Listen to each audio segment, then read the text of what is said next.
The forest floor was a tapestry of pain woven with pine needles and sharp stones. Each step Grace took was a fresh agony, but it was a distant pain, a dull echo of the fire blooming across her back. The cold night air, thick with the scent of damp earth and cedar, bit at her exposed arms. But it couldn't touch the fever of her flight. She ran not with her eyes, but with her ears, her feet, her skin. The world had been a symphony of shadows and shapes for 12 years, ever since the fever had stolen the light and left only darkness behind. Now, that darkness was her only camouflage. Her breath came in ragged, burning gasps that tore at her throat. Her heart hammered against her ribs, a frantic drumbeat against the deeper, more terrifying rhythm of heavy boots crashing through the undergrowth behind her. Jedediah. The name was a foul taste in her mouth, a heavy weight in her stomach. He was not her master, not her husband, not her father. He was the man who had taken her in when her parents died, promising shelter, and had instead built her a cage of fear and servitude. For years, she had endured. She had learned the geography of his small, dusty ranch house through touch, the worn floorboards that creaked, the sharp corner of the kitchen table that was always a threat, the rough-hewn walls of her small room. She learned the geography of his moods through sound, the heavy, deliberate stomp of his boots meant a simmering anger. The sharp clink of a bottle against the table was a prelude to a storm, and the silence, the thick, cloying silence, was the most dangerous of all. That was when the cruelty became inventive. Tonight, the silence had been broken by the splintering of wood. He had found the small, hand-carved music box her father had made her, the last tangible piece of a life filled with light and love. He had called it a worthless trinket, a symbol of her uselessness. When she had reached for it, a desperate, blind fumbling. His hand had come down, not with a slap, but with the back of his hand, a gesture of pure contempt. The delicate box had shattered against the wall, its final, tinny notes dying in the suffocating air. And something inside Grace, something that had been dormant and broken for years, had finally snapped. She hadn't thought. She had just run. Out the door she could find in her sleep, past the scent of the dying cook fire, and into the vast, unknown wilderness that bordered the ranch. Now, that wilderness was a living thing, a monster of unseen obstacles. A low-hanging branch whipped across her face, stinging her cheek and drawing a thin line of blood. She stumbled, her bare foot catching on a thick root, and fell hard onto the damp leaves, the impact forcing the air from her lungs in a pained sob. For a moment, she lay there, her body a collection of aches and bruises, the will to go on seeping out of her like warmth into the cold ground. "Grace!" His voice was closer now, a raw, furious sound that ripped through the night. "You get back here, girl. There's nowhere for you to run."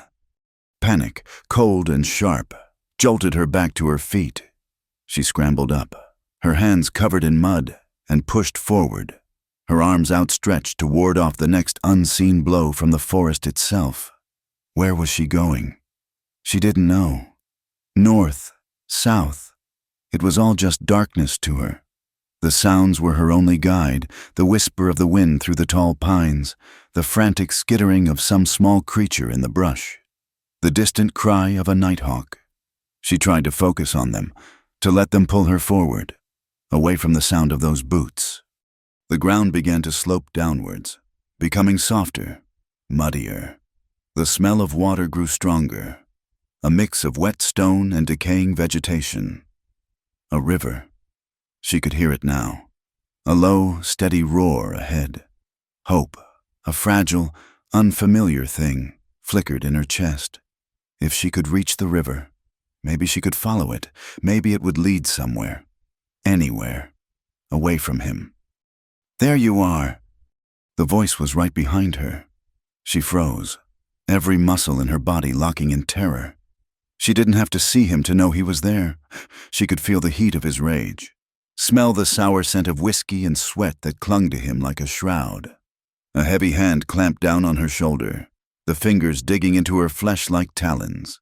She cried out, a thin, sharp sound that was swallowed by the immense silence of the wild.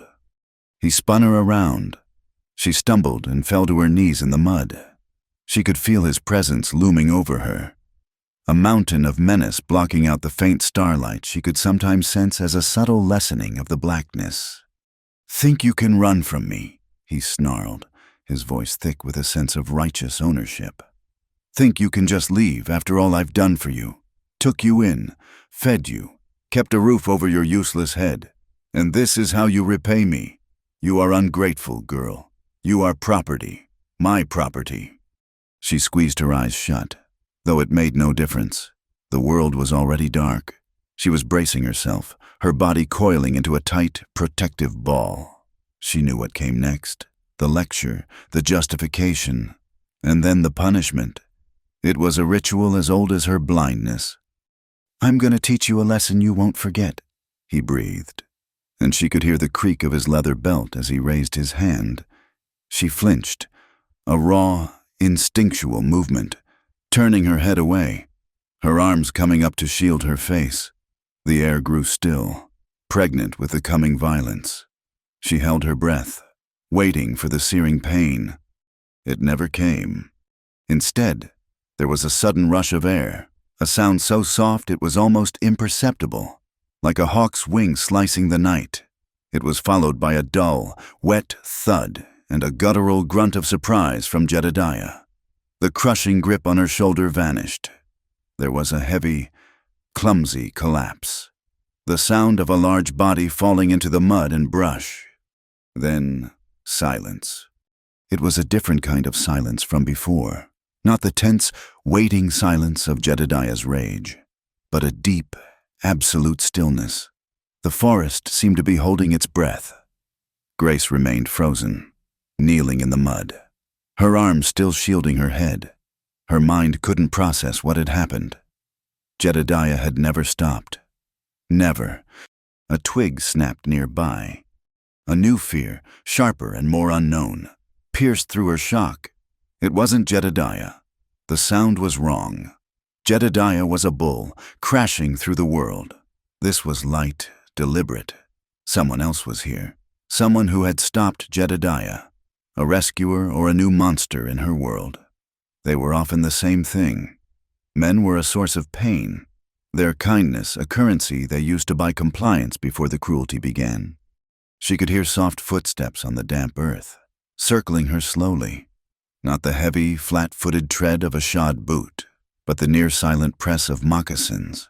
She could smell something new on the air, something clean and wild that cut through Jedediah's foul-scent wood smoke, leather, and the faint, metallic tang of blood, her own or someone else's. She began to tremble, a violent, uncontrollable shaking that started in her hands and spread through her entire body. This new presence was a complete unknown, a void in her sensory map of the world. He was silent, watchful.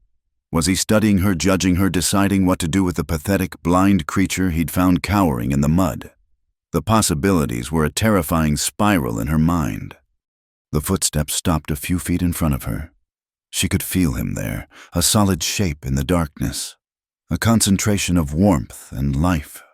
The silence stretched on, thin and taut, until she felt she would scream from the tension. He was waiting, but for what? The memory of Jedediah's raised hand, the years of cowering, the expectation of pain, it was all her body knew. This new man had been violent. He had struck Jedediah down with brutal efficiency. Now he was standing over her. The logic of her life offered only one conclusion. The punishment was merely delayed, to be delivered by a different hand. A sob escaped her, torn from the deepest part of her soul.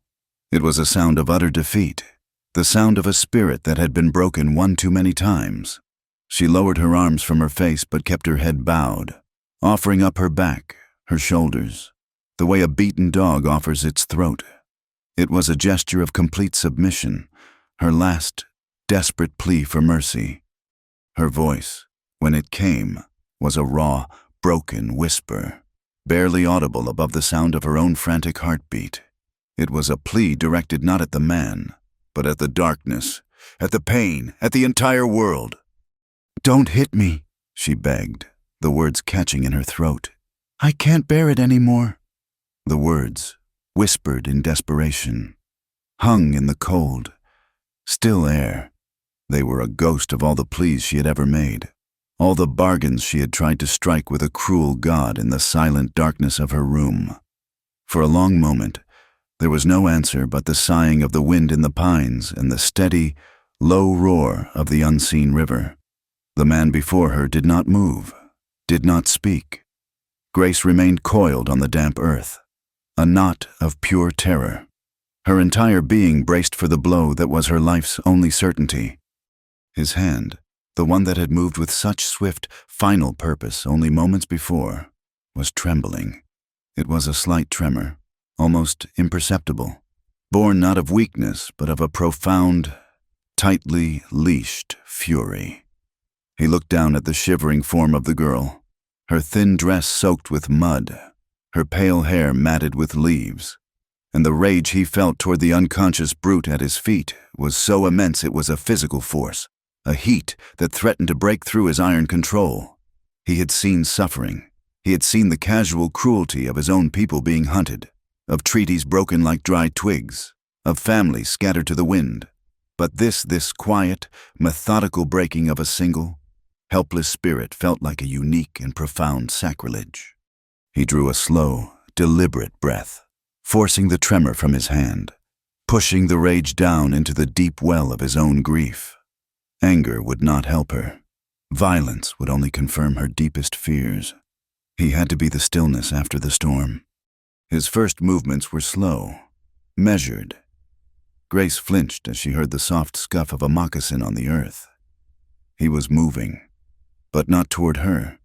He walked back to the fallen body of Jedediah. She heard a grunt of effort, the sound of cloth tearing, and the rough, rasping sound of a rope being pulled tight. Her imagination, a place of constant horrors, supplied the rest. Was he finishing the job? Was he ensuring Jedediah would never rise again? A part of her, the part that was still capable of hope, wished for it. But the larger part, the part that had been trained to expect only the worst, recoiled. One act of violence only ever led to another. After a few moments, the sounds ceased. The footsteps returned, stopping again at the same respectful distance, a space of several yards between them. He did not want to crowd her. He knew that his very presence, his height and his silence, was a threat. He was a Modoc warrior, the last of his band to refuse the reservation, a ghost in a land that no longer wanted him. He was used to being seen as a danger, but he had never wanted to be seen that way by someone so completely broken. He cleared his throat, the sound small in the vastness of the woods. He chose his English words with care, the language of the white man feeling clumsy and inadequate on his tongue. But it was the only bridge that might reach her. His voice, when it finally came, was nothing like Jedediah's furious snarl. It was a low baritone, a voice that seemed to draw its resonance from the earth itself. It was calm, steady, and carried the distinct, melodic cadence of the Modoc tongue beneath the simple words. "You are safe now." The three words fell into the silence of her world. Grace's head, still bowed, jerked up a fraction of an inch. The voice, it was so different. It was deep, yes, like all men's voices, but it held no jagged edges of anger, no slick undertone of contempt. It was quiet. It was a voice that did not demand or command. It simply stated. But the words themselves were a lie. She wasn't safe. She had never been safe. Safe was a word for other people, for children with mothers, for women with husbands who had gentle hands. For her, safety was an illusion, a brief pause between moments of pain. This man's kindness, his soft voice, was just a new and unfamiliar trap. Men were kind when they wanted something. Jedediah had been kind once, for a whole week after she'd arrived. Before he'd shown his true nature, the memory was a scar, a constant reminder that kindness was the most dangerous lure of all. She said nothing. She did not move. To respond was to engage. To engage was to show weakness, and to show weakness was to invite pain. Her silence was a shield she had perfected over 12 years. The man seemed to understand. He did not press her for an answer. He let the silence stretch again. Giving her time, he could see the war in the rigid set of her shoulders, the way she was still poised to flee or to curl back into herself at the slightest provocation. "He will not wake for some time," the man continued, his voice still holding that same unnervingly calm tone. "I did not kill him. His kind are not worth the spilling of blood. He is tied. When he wakes, he will find it difficult to walk back to his home. He will not follow you again tonight." Grace processed the information slowly. Not dead, tied up, a reprieve. Then, not a rescue. A temporary stay of the inevitable punishment she would face when she was eventually dragged back to the ranch. Still, it was more than she'd had in years. The thought of Jedediah, humiliated and bound, brought a flicker of something dark and satisfying, but it was quickly extinguished by fear. His fury would be monumental when he finally got free. She hugged her arms around herself, the cold of the damp ground seeping into her bones. She should get up. She should run. This stranger had given her a chance, a head start. She should take it and disappear into the night. But her limbs felt like lead, her will to move completely gone. She had run her race. There was nothing left. "Why?" The word escaped her lips before she could stop it. A small, cracked whisper. It was a question aimed at the universe as much as at him. Why help her? Why intervene? People didn't help people like her. She was a blind girl, a burden. That's what Jedediah always called her. A stray dog he'd been foolish enough to take in. Other ranchers, the few visitors they had, looked at her with a mixture of pity and discomfort before looking away. No one ever intervened. The stranger was silent for a moment, as if considering the weight of her question. "I have been in these hills for 2 days," he said at last, his voice a low rumble. "I was tracking game. I saw the light from the house. I saw him. I saw his anger." He paused. "And I saw you run." He had been watching. The thought sent a fresh wave of terror and shame through her. He had been out there in the darkness, a silent observer. He had seen Jedediah raise his hand. He had seen her cower and grovel. He had witnessed the full, pathetic scope of her existence. Her cheeks burned, a heat that had nothing to do with the cold. She felt exposed, stripped bare, her humiliation laid out for a stranger's inspection. As if sensing her thoughts, he spoke again, his voice softening further. "There is no shame in running from a coward. The shame belongs to the man who makes a fist against someone who cannot see it coming."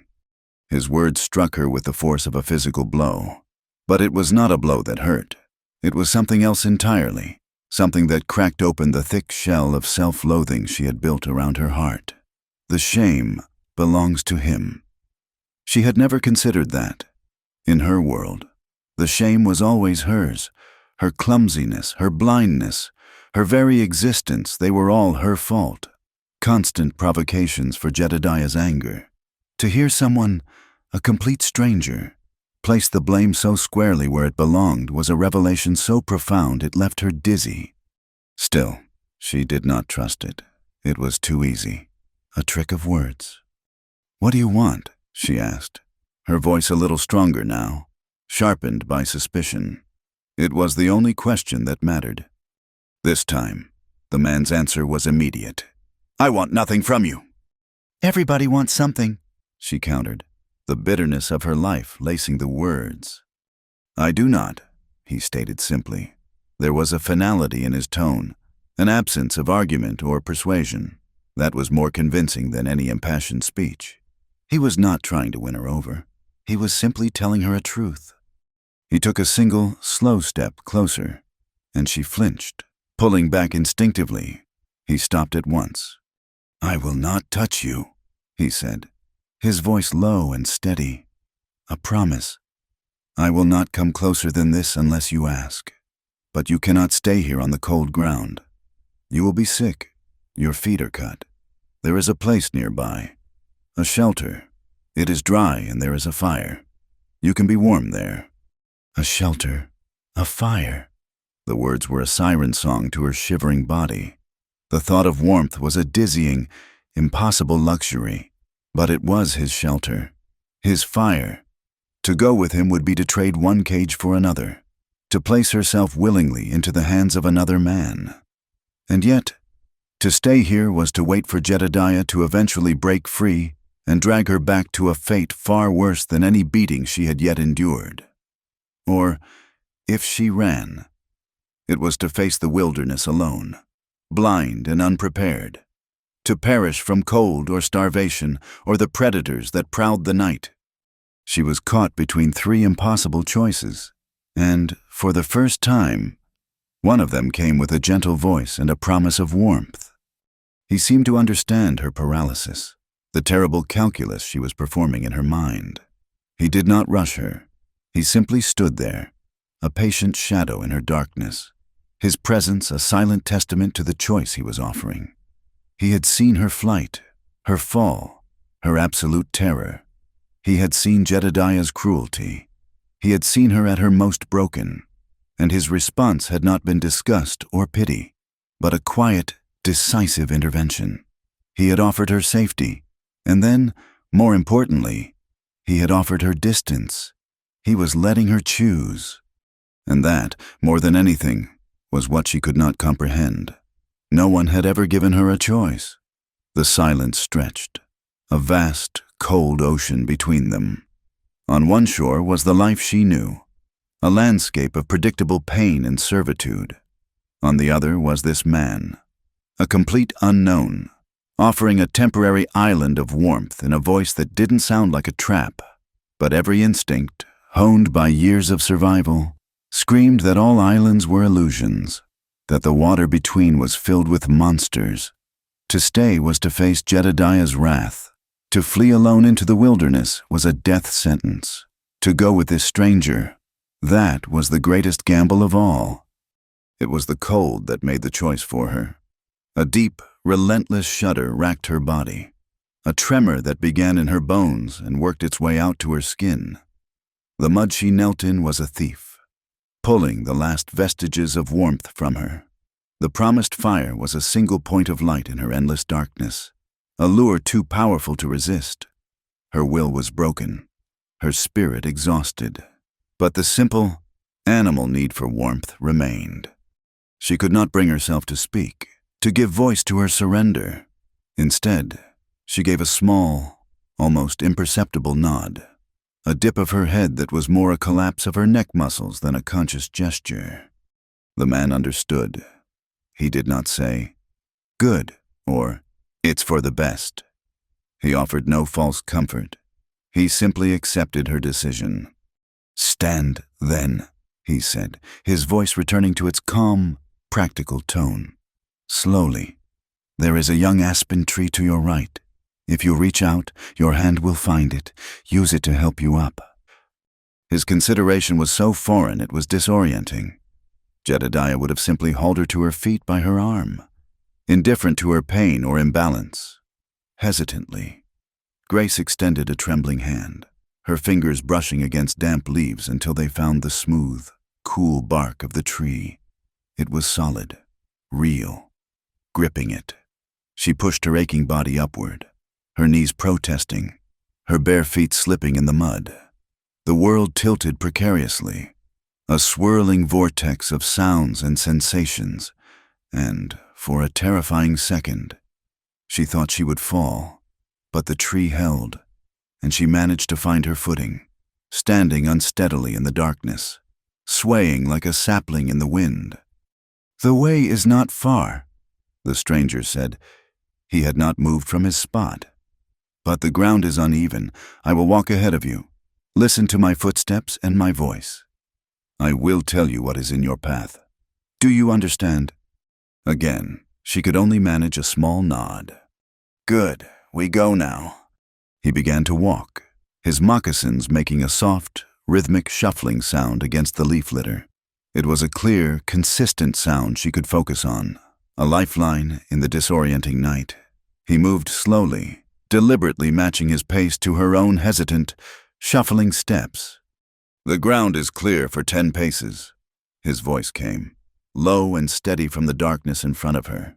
She followed, her arms held out in front of her, her feet tenderly probing the unseen earth. The cuts and bruises on her soles protested each step, but the promise of the fire pulled her onward. "Stop," he commanded gently. She froze. "There is a fallen log before you. It is as high as your knee. Raise your left foot and step over it." She did as he said, her leg trembling with the effort. Her foot found the other side, and she brought her right leg over, her balance precarious. For a heart-stopping moment, she felt herself tipping sideways. A cry of fear escaped her lips, and she threw her hands out, expecting to crash into the unforgiving ground. But the man had anticipated it. "To your left," he said, his voice sharp but not unkind. "Another tree, 2 feet away." Her flailing hand hit rough bark. She clung to it, her heart hammering, her breath coming in short, panicked gasps. The proximity of the fall, the sudden loss of control, had brought all her terror surging back to the surface. Tears of frustration and fear welled in her eyes. "I'm sorry," she whispered, the words automatic, a litany she had recited 1,000 times. "I'm sorry. I'm so clumsy. I'm a burden. I'm not worth helping." The footsteps ahead of her stopped.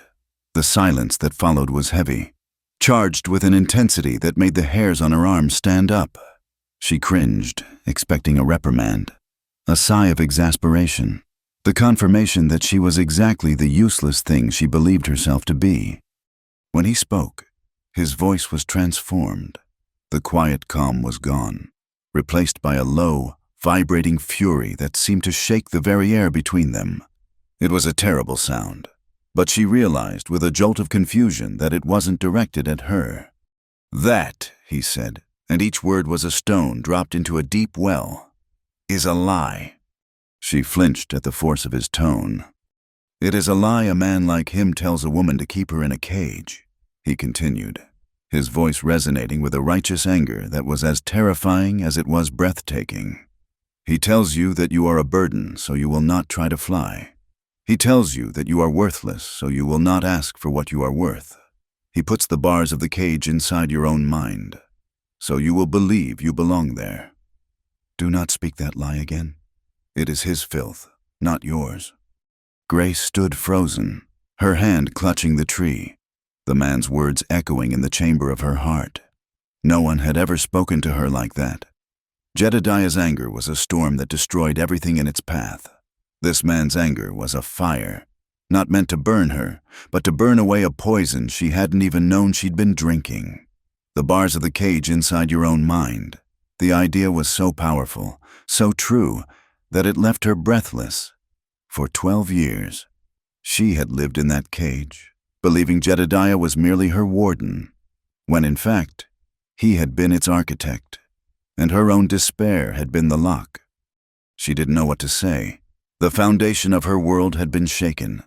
She could only stand there, trembling, the tears that had been born of fear now falling from a place of profound, aching confusion. The stranger seemed to sense he had said enough. The intensity receded from his voice, replaced once more by a quiet patience. "The path is clear again," he said, his tone gentle, giving her an escape from the weight of his words. "Come, it is not much farther." She followed, her mind a turmoil. The walk continued in silence for several more minutes, his occasional warnings her only guide. Then, a new scent reached her, cutting through the damp smell of the wood's wood smoke. It grew stronger, and with it came the faintest crackling sound. A wave of warmth washed over her skin. They had arrived. "We are here," he said. "The fire is 5 steps in front of you. To your right is a lean-to made of pine branches. It is dry inside. I have a blanket there for you." She moved forward tentatively, her hands outstretched until she could feel the glorious heat of the fire on her face and arms. It was the most wonderful sensation she had felt in years. It was a clean warmth, a living warmth, that sought out the cold in her bones and began to chase it away. She sank to her knees on the ground, which was dry and covered with a mat of soft pine needles, and simply basked in the heat, letting out a long, shuddering sigh of relief. She heard him moving around the small campsite. A moment later, a canteen was pressed gently against her hand. "Water," was all he said. She drank greedily, the cool water soothing her raw throat. He then placed something wrapped in cloth beside her. The smell of roasted rabbit made her stomach ache with a hunger she hadn't realized was so sharp. She unwrapped it and ate, slowly at first, then with a ravenousness that shamed her. It was unsalted, cooked simply over the fire, and it was the best meal of her life. When she was finished, he spoke again from the other side of the fire. She could hear him settling down, the rustle of his leather garments and the soft thud as he sat on the ground. He was keeping his distance, creating a clear boundary of safety for her.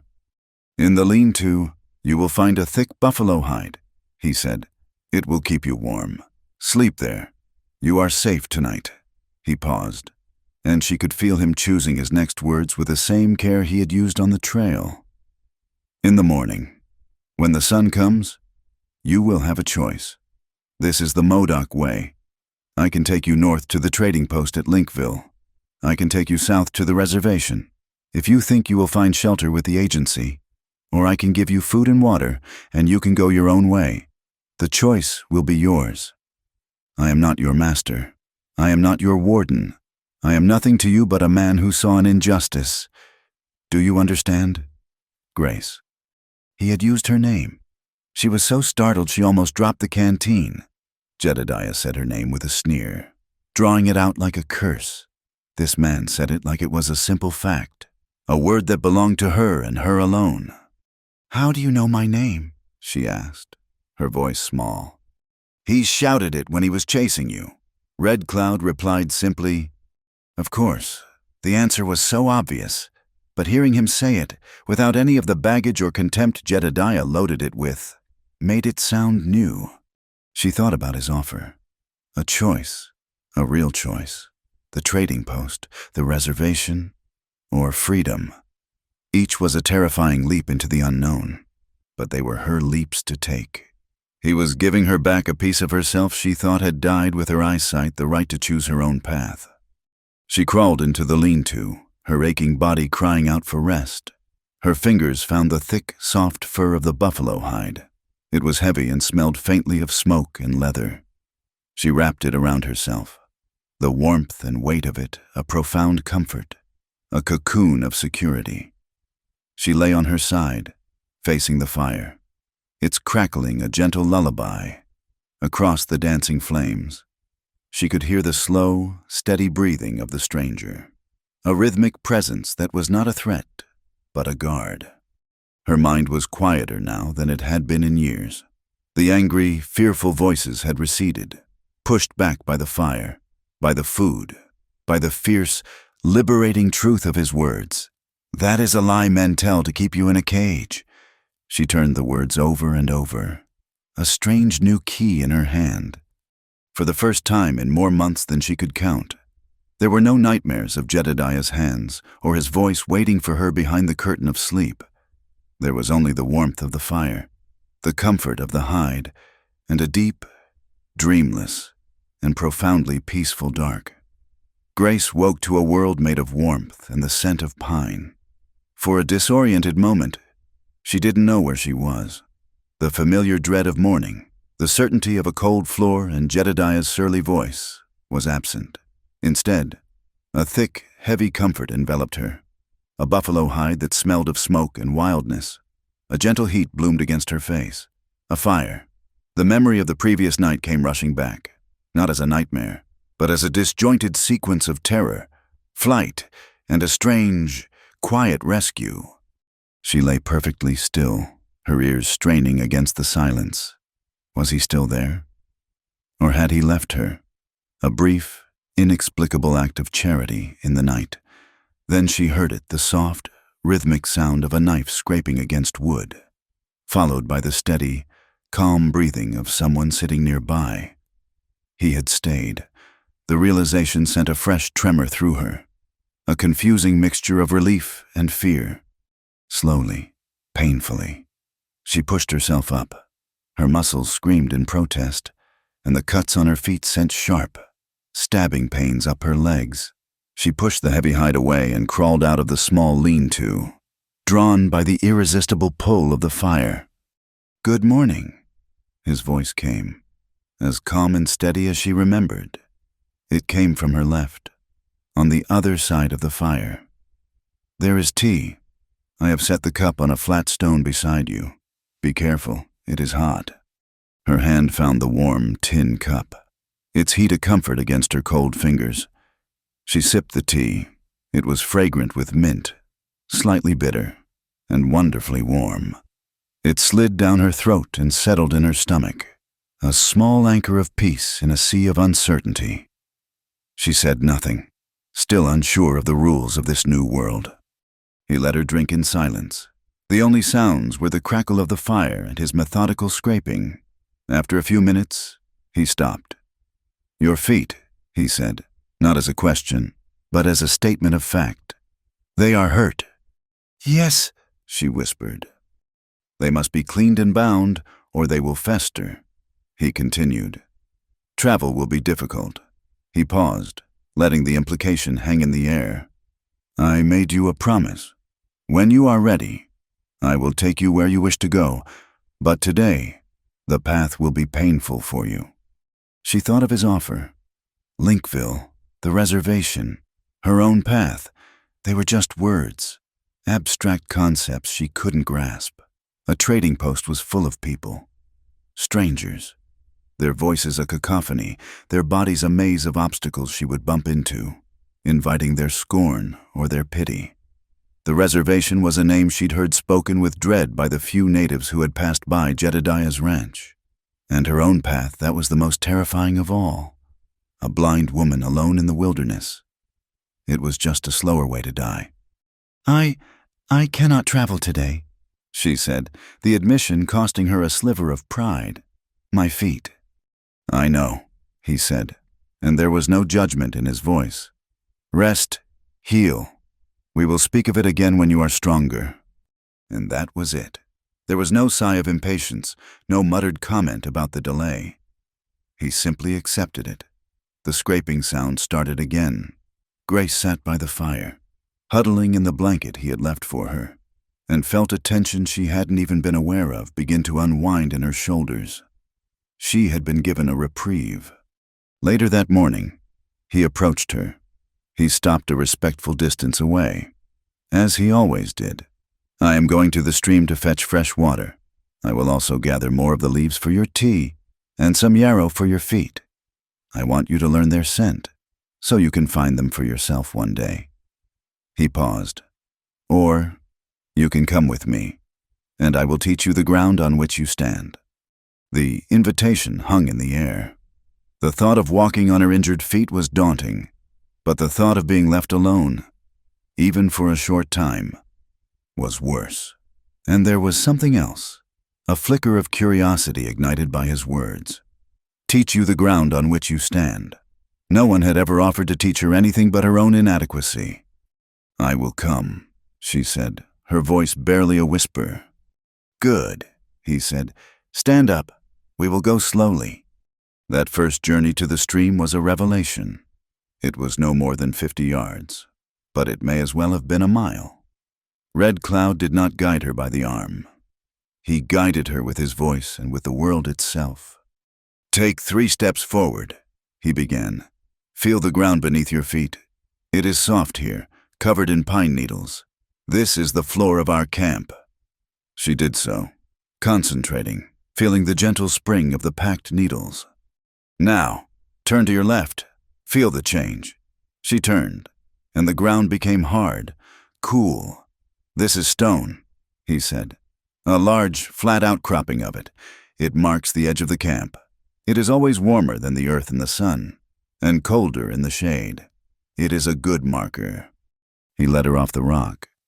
"The ground slopes down here. Be careful, the soil is looser."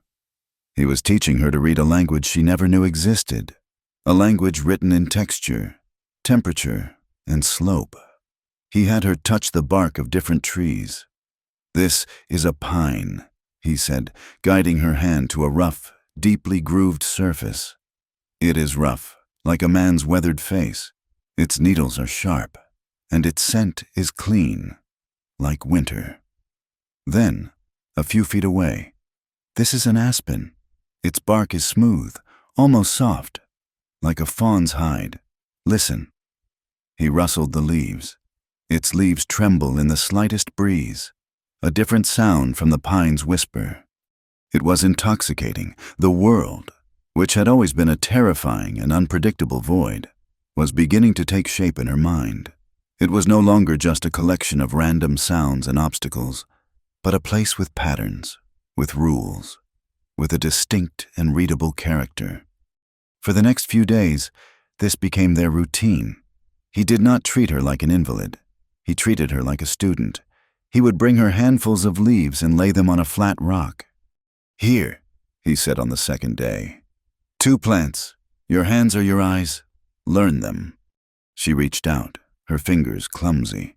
The first was a cluster of small, delicate leaves with a soft, fuzzy texture. "This one feels like felt," she murmured. "That is mullein," he said.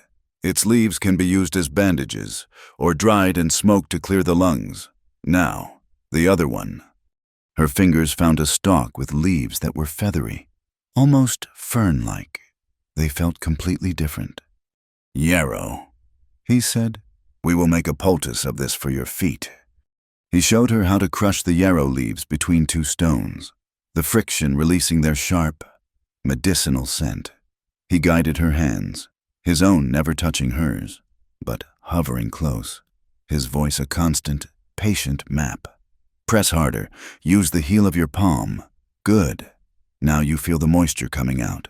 That is the medicine." He let her apply the cool, wet mash to the cuts on her own feet, the act of tending to her own wounds, of creating her own medicine from a plant she could now identify by touch, was a profound and deeply empowering experience. It was a small act, but it felt like taking back a piece of her own body from the years of neglect and abuse. The greatest challenge, and the greatest victory, came on the 3rd day. The fire had burned down to glowing embers overnight. "Today," Red Cloud said, his voice holding a new note of purpose, "you will make the fire." Grace's heart sank.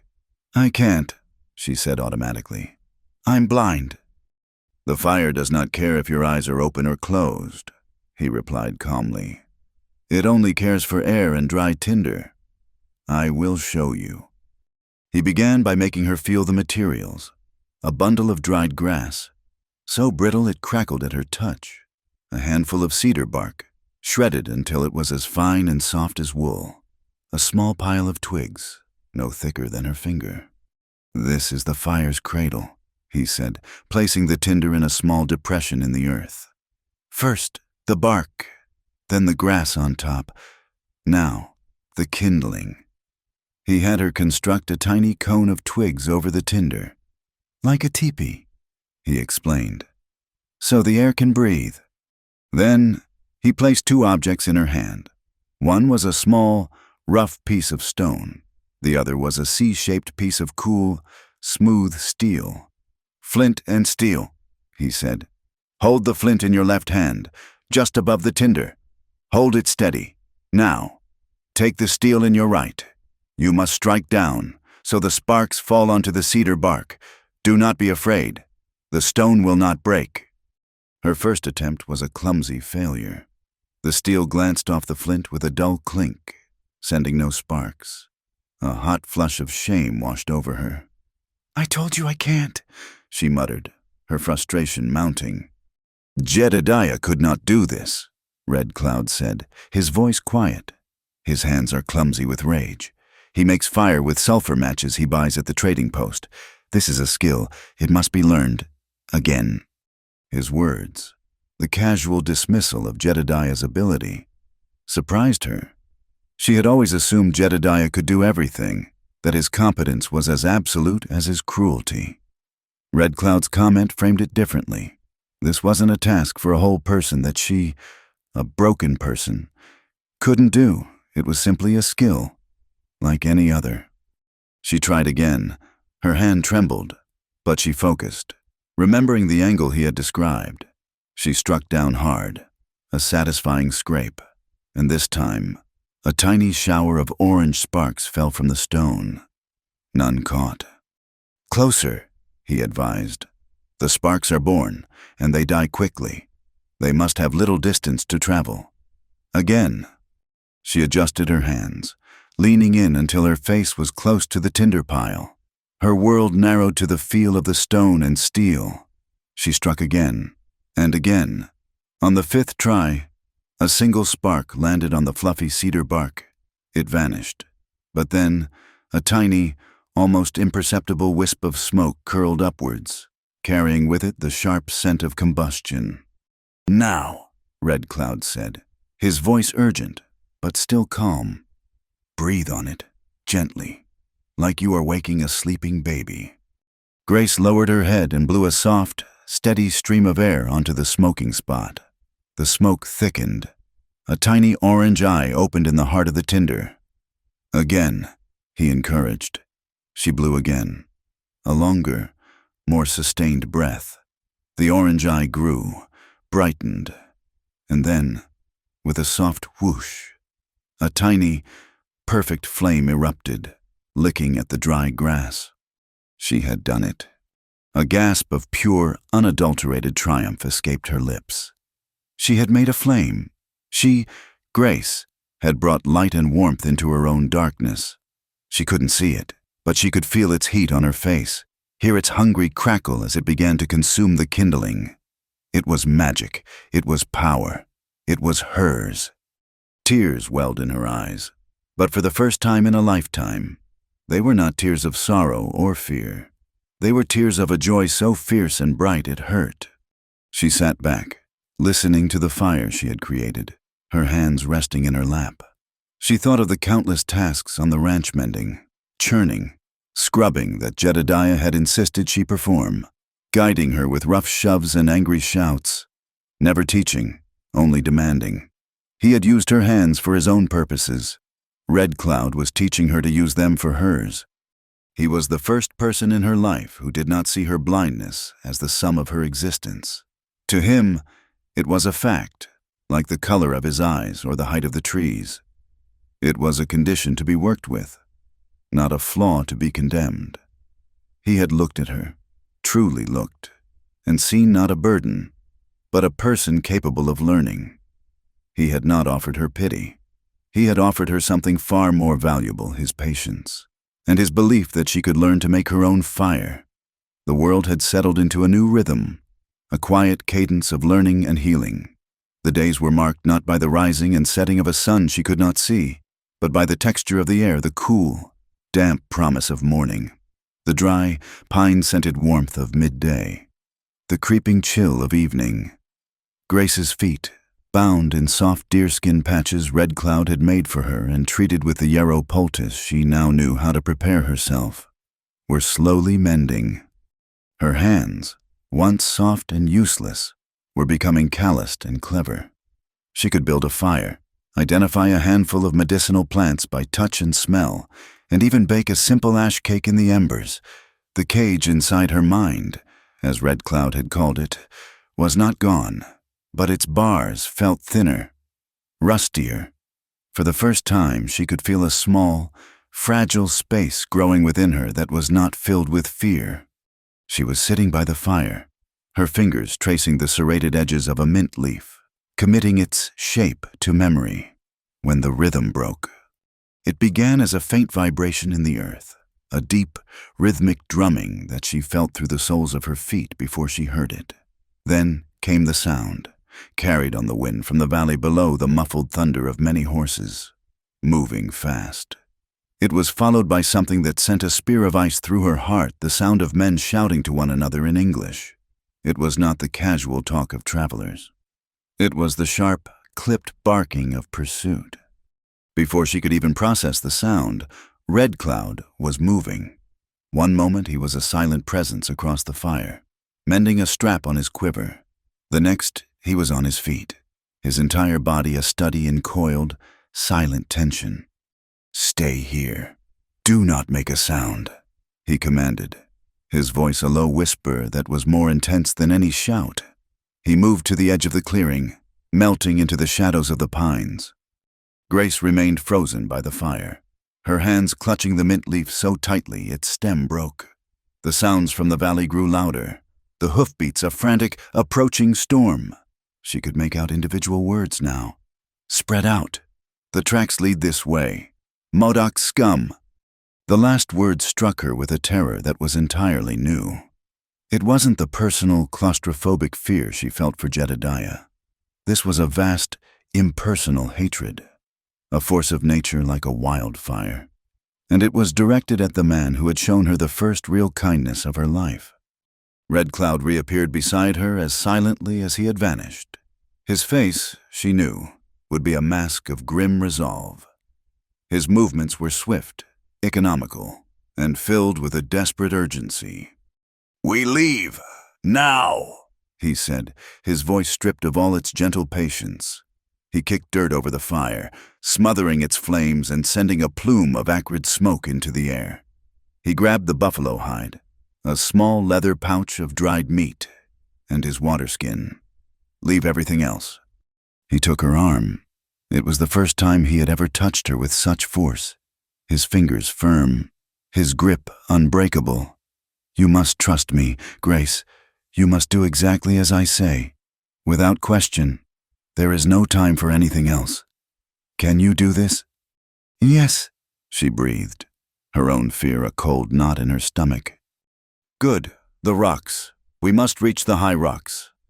The flight was a blur of ragged breaths and searing pain. The ground, which she had just begun to learn, became an enemy once more. He pulled her along, his voice a constant, low murmur in her ear. No longer a teacher's patient instruction, but a soldier's clipped commands. "3 steps, now a root. Lift your right foot. Hard ground here. They will not see our tracks. Faster." They left the soft earth of the forest and began to climb. The world beneath her feet transformed into a treacherous landscape of sharp, unforgiving stone. The soft deerskin on her feet was no match for the jagged edges of the rocks, and soon, fresh pain lanced through her with every step. She stumbled, her ankle twisting, and cried out. "I cannot," he said, his voice tight with strain. "We cannot stop." He did not slow, but his grip on her arm shifted, taking more of her weight, half pulling, half carrying her up the steep incline. The shouts of the soldiers were closer now, echoing off the rock faces below them. A gunshot cracked through the air, shockingly loud, followed by the whine of a ricochet off stone somewhere to their left. Grace screamed, a raw, terrified sound she couldn't suppress.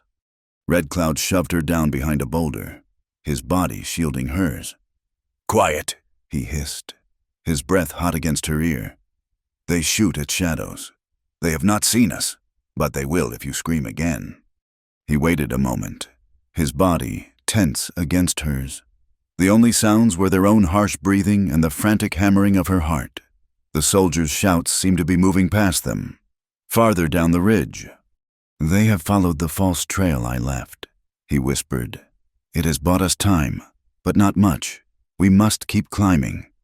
He helped her up, and the desperate ascent began again. The terrain grew steeper, more dangerous. They were no longer walking, but scrambling, using their hands as much as their feet.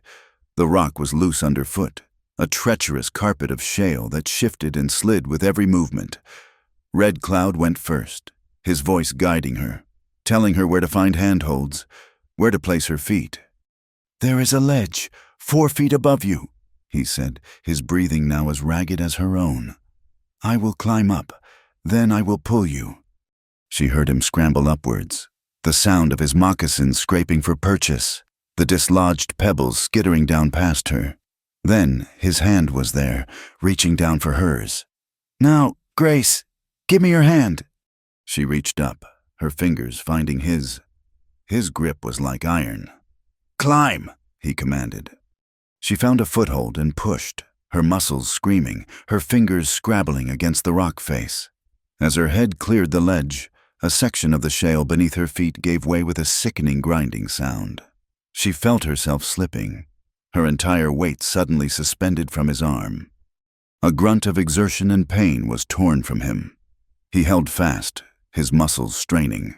For a terrible second, she felt his grip falter, and she was sure they would both fall, tumbling down the mountainside to the rocks below. Then, with a final, desperate heave, he pulled her onto the relative safety of the ledge. She collapsed, shaking and sobbing, her face pressed against the cold stone. "I slipped," she gasped. "I'm sorry." "It was the rock," he said, his voice tight and breathless. "Not you." There was a strange, sharp intake of breath from him, a sound he tried and failed to suppress. "I am fine. We must keep moving. There is a place, a cave. It is close." Something was wrong. His voice was strained, thin. She could hear a rasp in his breathing that hadn't been there before. "Are you hurt?" she asked, a new fear eclipsing the terror of the fall. "No," he said, too quickly. "The climb is hard. We are almost there. Come, on your feet." His tone was sharp, commanding, leaving no room for argument. But as he helped her up, she felt a tremor run through his arm, a weakness that he could not entirely conceal. She attributed it to the strain of pulling her up, to the exhaustion of their flight. She had to trust him. She had no other choice. The final part of their journey was the worst. It was a crawl through a narrow, winding passage between two massive boulders. The space was so tight that the rocks scraped at her shoulders and hips. Red Cloud was in front, his progress agonizingly slow. His breathing was harsh and labored now, a painful, wet sound that frightened her more than the soldiers' guns. Still, he pushed on, his voice a constant, strained guide. "Almost there. Grace, be strong. Just a little farther." Finally, the tight passage opened up. "We are here," he gasped, his voice hollow. "Crawl inside, to the back. Stay there." She crawled forward into a space where the air was suddenly still and cold. The sounds of the outside world muffled and distant. The floor was smooth, dusty stone. A cave. They were safe. Relief washed over her in a dizzying wave. "Red Cloud," she called out softly, her voice echoing in the enclosed space. She heard him crawl in behind her, the sound of his body dragging heavily over the rock. He was breathing in ragged, shallow gasps. "You are safe now," he whispered, and his voice was faint, a mere ghost of its former strength. "They will not find us here." He said nothing more. The only sound was his terrible breathing. Grace stayed where she was, huddled in the back of the cave, waiting for him to speak again, to tell her what to do next. The silence stretched on, broken only by those awful, hitching breaths. Then, even those began to fade. A new, more profound silence fell, a silence that was not peaceful, but empty. "Red Cloud?" she asked again, her voice trembling. There was no answer. A cold dread, worse than anything she had felt during the chase, began to creep over her. "Red Cloud, are you all right?" Silence. She began to crawl forward, her hands sweeping across the cold stone floor, moving toward the spot where she had last heard him. Her fingers brushed against a deerskin legging, then a buckskin shirt. His body was unnervously still. And then her hand touched something wet and sticky on the stone floor beside him. She drew her hand back with a gasp, her heart seizing in her chest. She raised her fingers to her nose. The scent was unmistakable, coppery, salty, and thick, the scent of blood. The world seemed to tilt and fall away. The pillar of strength that had been her entire universe for the past week. The calm voice that had guided her out of the darkness. The man who had promised her she was safe had collapsed. A choked sob escaped her. "Red Cloud!" she cried, her voice filled with a desperate, rising panic. She shook his shoulder. "Red Cloud, answer me!" He did not move. There was no breath, no sound, only the dead weight of his body on the cold cave floor and the terrifying, echoing silence that was his only reply. Panic was a living thing, a cold, suffocating creature that wrapped itself around Grace's throat and squeezed. Her world, which for a few precious days had begun to expand with new textures and scents, collapsed back into an absolute and terrifying blackness. She was blind. She was helpless. The only person who had ever seen past her darkness was lying silent and bleeding on a cave floor. And she could do nothing. The lessons, the confidence, the flicker of hope, it all turned to ash in the face of this overwhelming reality. "No!" she whimpered, the sound swallowed by the stone walls. "No, no, no!" She scrambled back, away from his still form, away from the sticky wetness on her fingers. Her back hit the cold, rough wall of the cave, and she curled into a ball, just as she had in the forest when Jedediah had loomed over her. It was her only defense, a retreat into the smallest possible space. Her mind screamed, "He's gone, he's dead, and you're alone. You will die in this cave." The despair was a physical weight, crushing the air from her lungs.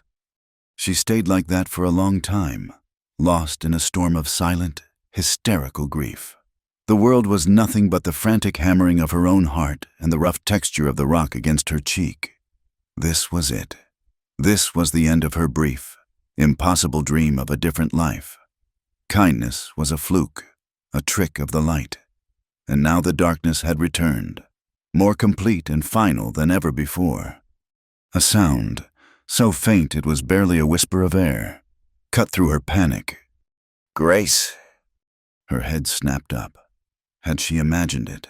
Was it just the wind, or a memory echoing in the cavern of her skull? She held her breath, straining every nerve, listening. "And the pouch?" It was his voice. It was a thread of a sound, frayed and weak. But it was him. He was alive. The realization was a violent shock, a jolt of lightning that blasted through the fog of her despair. He was alive, and he was speaking to her. She scrambled back to him on her hands and knees, her movements clumsy with renewed panic.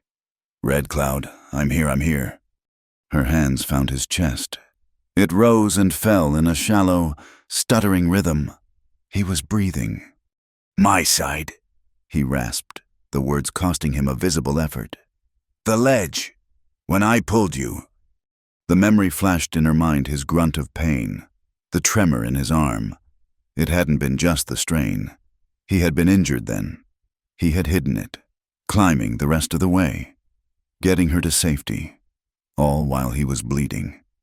The selflessness of it was a knife in her heart. "What do I do?" she cried, her voice cracking with desperation. "I can't see. I don't know what to do." "Yes, you do," he whispered. "I taught you. The pouch on my belt. Yarrow." His words were a command, a plea, and an act of faith all at once. He believed she could do this. In his weakness, he was trying to give her strength. She had to try. For him, she couldn't let his faith be her final failure. Taking a shuddering breath, she forced her hands to move. They trembled, but she made them obey. She ran her fingers along his leather belt until she found the small, soft pouch tied to it. The drawstring was tight, and her clumsy fingers struggled with the knot. But finally, it came loose. She tipped the contents onto the stone floor beside them. Her hands moved over the small pile. Her senses, which had been drowned in panic, slowly began to reawaken. She focused, pushing everything else away. She remembered his lessons, his calm voice describing the world to her fingertips. "Your hands are your eyes. Learn them." There was a bundle of dried meat, a small flint and steel, and several small cloth packets of dried leaves and roots. She brought one to her nose. "Mint. For tea. For fever. She set it aside. Another packet. The sharp, clean scent of cedar. Not that one. Her fingers found another. A cluster of feathery, soft leaves. She crushed one between her thumb and forefinger, and the sharp, medicinal scent filled her senses. Yarrow. For wounds. To stop bleeding. I have it, she said, her voice shaking but a little firmer now. Water, he breathed, and fire. Fire! The word sent a new wave of fear through her. She had made a fire once, in the open, with his guidance, here in a dark, damp cave, with his life depending on it. The task seemed monumental, and the smoke, the soldiers, she whispered. No, there is a fissure in the roof, far in the back, he managed. The smoke will be thin. They will not see it. You must boil the water. Clean the wound. He was right. A dirty wound would fester. She had to try. She found the water skin. It was blessedly full, and the flint and steel. She crawled to the back of the cave, her hands feeling for the fissure he'd described. High above, she felt a slight draft of air. This was the place.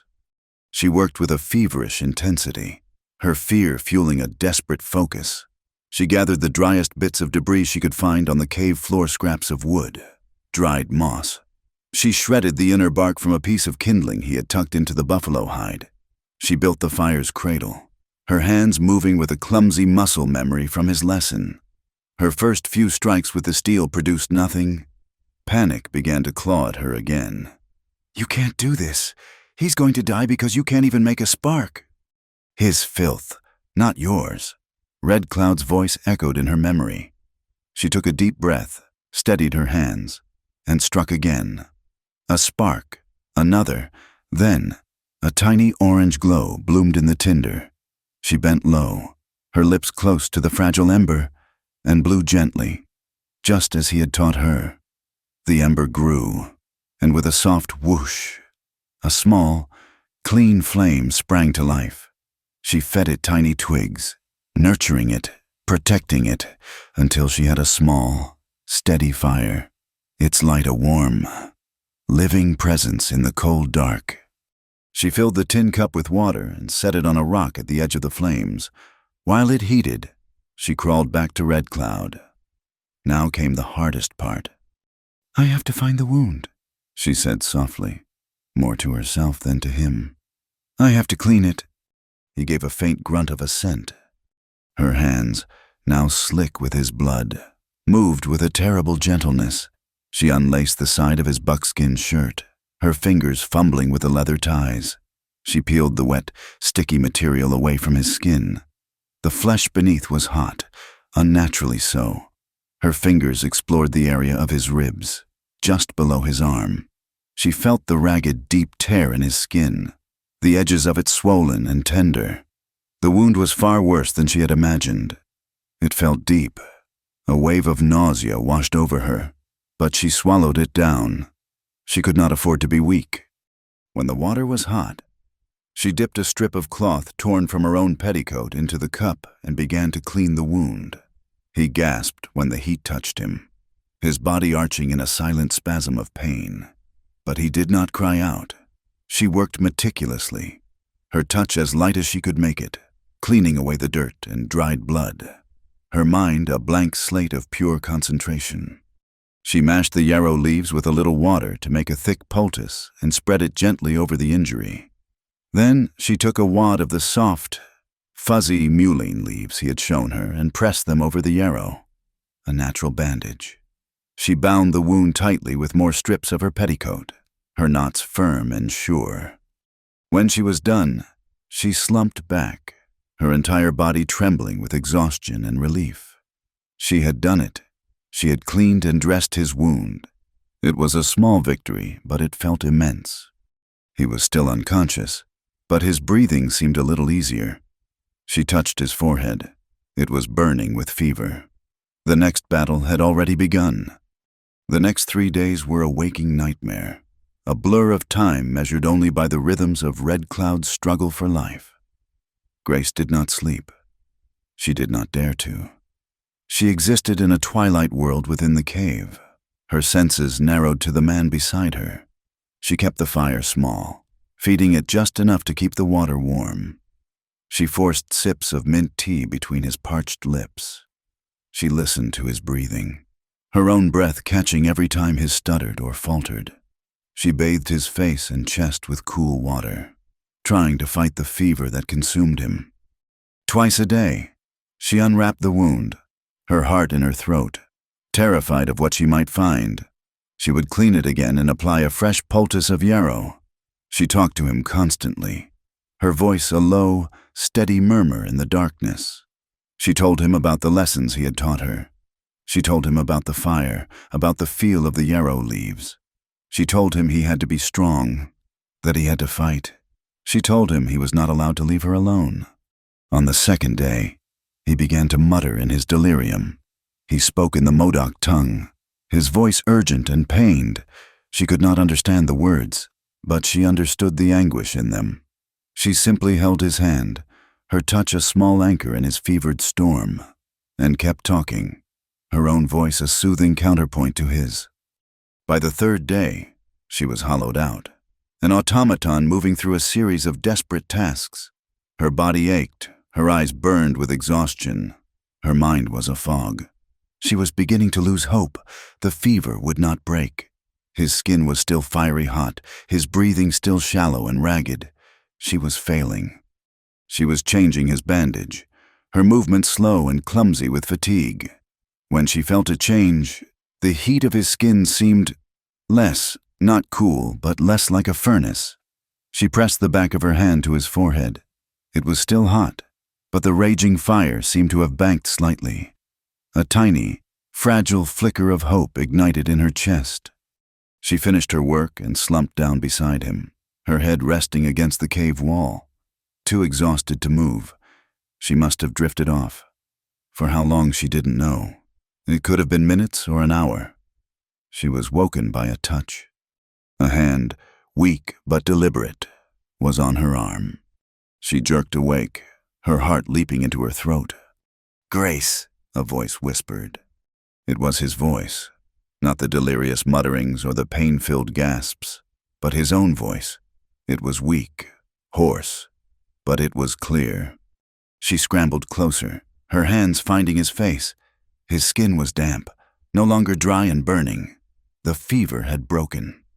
"Red Cloud," she breathed, tears of sheer, overwhelming relief streaming down her face. "You're awake." He whispered, his own hand coming up to weakly touch hers. "You saved me." She shook her head, sobbing freely now, the exhaustion and terror of the past 3 days pouring out of her. "I couldn't," she choked out. "I can't heal anyone." "You did," he insisted, his voice a little stronger. "You did not run. You stayed. You used the knowledge I gave you. You were brave when I was not." She leaned her forehead against his chest, listening to the slow, steady, miraculous beat of his heart. He was alive. He was going to live. And she, the blind, helpless girl, had been the one to keep him here. In the absolute darkness of the cave, in the depths of her own despair, she had found a strength she never knew she possessed. She had made her own fire, and she had kept his from going out. Time in the cave lost all meaning. It was a place outside the world, a pocket of stillness and shadow governed only by the slow, steady process of healing. The days and nights were a seamless tapestry woven from the crackle of the fire, the low murmur of their voices, and the quiet sounds of their shared existence. Red Cloud's strength returned in small, incremental measures. The first time he sat up on his own, the effort left him pale and trembling, but his eyes held a quiet triumph. The first time he ate solid food, a piece of dried meat she had softened in broth, it felt like a victory for them both. Grace's world, once defined by the 4 walls of Jedediah's ranch, had become this small, stone sanctuary, but within its confines, she had never felt so large. She was no longer a burden, a useless mouth to feed. She was a provider. She was the keeper of the fire, the maker of the medicine, the guardian of his life. She moved about the cave with a newfound confidence, her hands and ears her trusted guides. She knew every dip and rise in the stone floor, the exact location of the water skin, the wood pile, the small collection of herbs. This small, dark space was the first home she had ever truly known, the first place where she felt not just safe, but necessary. She tended to him with a quiet, focused devotion. She changed the dressing on his wound each day, her touch becoming more practiced and sure. At first, she had been terrified of hurting him, her fingers clumsy with fear. Now, she worked with a gentle efficiency, her movements fluid and calm. He never flinched from her touch. He would lie perfectly still, his breathing steady, his presence a silent well of trust. In the long hours, they began to talk. Or rather, he talked, and she listened, her hands busy with some small task, shredding more cedar bark for tinder, grinding mint leaves for tea. He told her stories, not of war or of the white men who hunted him, but of his life before. He spoke of his grandmother, a medicine woman who had taught him the ways of the plants.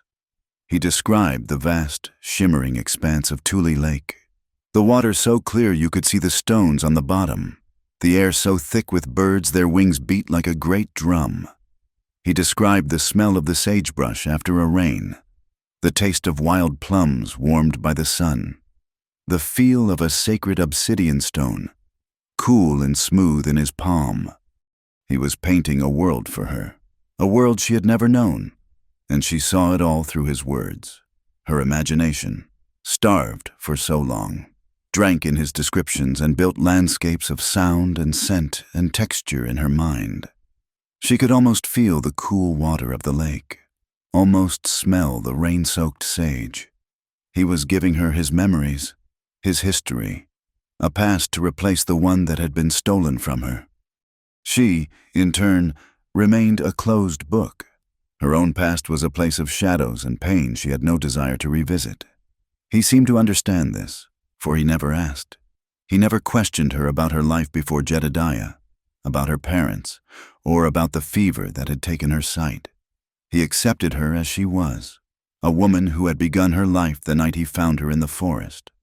One evening, after she had helped him drink a cup of strong broth, he was quiet for a long time. The only sound was the soft hiss of the fire. He was propped up against the cave wall, the buffalo hide draped over his shoulders. His breathing was deep and even, no longer marred by the rasp of pain. She was sitting nearby, preparing a fresh yarrow poultice for the morning. "Grace," he said, his voice low and soft. She stopped her work. "Yes, my strength returns because of you." He stated it was not a compliment. It was a fact, spoken with the same simple gravity he used to describe the properties of a plant. "You have a healer's hands. My grandmother would have seen it in you." The praise warmed her in a way the fire could not. "You were the one who taught me," she said quietly. "I gave you the seeds," he countered, "but you are the one who made them grow. You did it in the dark, in fear. That is a great strength." He shifted, the movement accompanied by a slight wince of pain. "When I was in the fever dream, I was back in the lava beds. The soldiers were everywhere. The air was full of smoke and shouting. I was lost. I was the last one. I was alone."